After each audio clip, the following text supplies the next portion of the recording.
Hello and welcome back to my channel, or welcome to my channel in the first place. Today we have a Hawks X listener. This is a piece by Flame Royalty on AO3. The link to the fanfiction will be in the description, so that's down there. Let's go ahead and get into it. Breakfast was never a thing for you. Brunch was much more your style. Give yourself time to wake up before eating. And the sweet and savory was always more your style anyway. If you were going to eat in the mornings, it might as well take some time, effort, and make it an event. Make the whole morning out of it.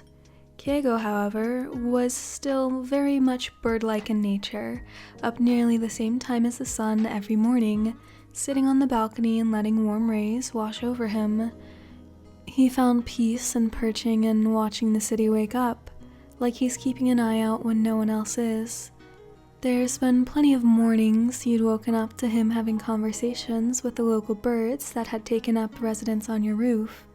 Typically, you'd stay rested, opting to sleep in instead, wrapping up in blankets, soaking up the last of the body heat he had left behind, taking advantage of the newfound space not taken up by him or the wings, spreading your arms and legs out to try and reach every corner of the bed, with no success.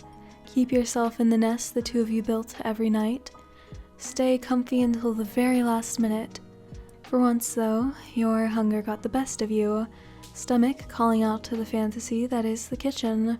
So out of the covers you went, feet touching the cold floor, and you start looking around for something to toss on, settling for the first shirt you pick up. Pulling it on made you realize it was his. It smelled of him and was just large enough on you to not give the neighbors a show. Fighting back the final urge to climb back into the bed behind you, you move forward, padding your way into the brightly lit, open space of the loft. Out of the corner of your eye, you can see the stark red out on the balcony. Hawk's sitting there, serene as he only ever is first thing in the morning, cross-legged and allowing the sunlight to wash over him, the faint sound of the surrounding birds chirping coming through the glass. It wouldn't be long before he realized you had woken up, but you wanted to let him have his moment of peace for as long as possible. As quiet as you can, you begin to grab ingredients from the fridge and cabinets, originally prepared to make something small, but the urge to do something special takes over you. The pancake batter is almost ingrained in your mind. You could repeat it in your sleep. Takes you less and less time each morning you decide to put them together. You can't help but think about his offhand comment that you can make a living off of just banana pancake brunch. Laid out his whole business plan. He would stop in on his way out for patrol and the place would be filled to the brim with eager customers. You made sure to remind him he was the only one you'd ever make them for. "You're up early," his voice cuts through your memory as he moves in closer. You hum, while you begin to cut the fruit in your hands, then dropping the slices in the batter. "I was hoping we could sleep in." His arms wrap around your waist tightly, pulling you in closer to his chest. He was warm from the heat of the sun outside, but maybe it's just how chilly you didn't realize you were without the blankets. Either way, you lean back into his hold, doing your best to steal as much warmth as he could give. "We have things to do today," you say, just as disappointed that his day off matched up with errands. His face buries itself into the junction between your shoulder and neck. "Nope, I don't think so. It's raining out. You know what it's like when I get the feathers wet."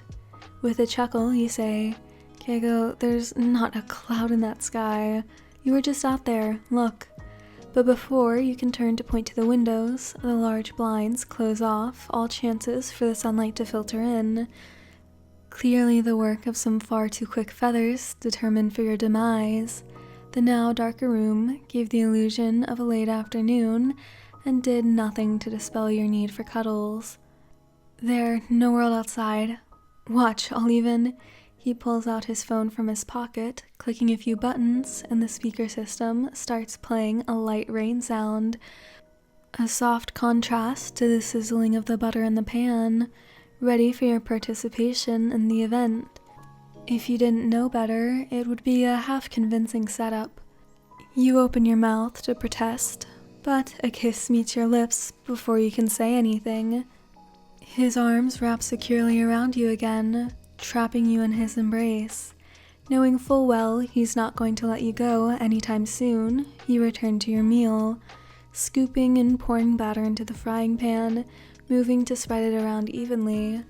Slowly, the man behind you hums, some song you can't quite remember, but it certainly feels like this is its place. Gently, he starts to sway the two of you, lightly back and forth to the melody of the tune. You blame the bird's instincts on the way his musical talents got to you, moved you exactly the way he wanted you to go, no matter what. Which means you already know you're not getting anything done today. No words needed to be spoken.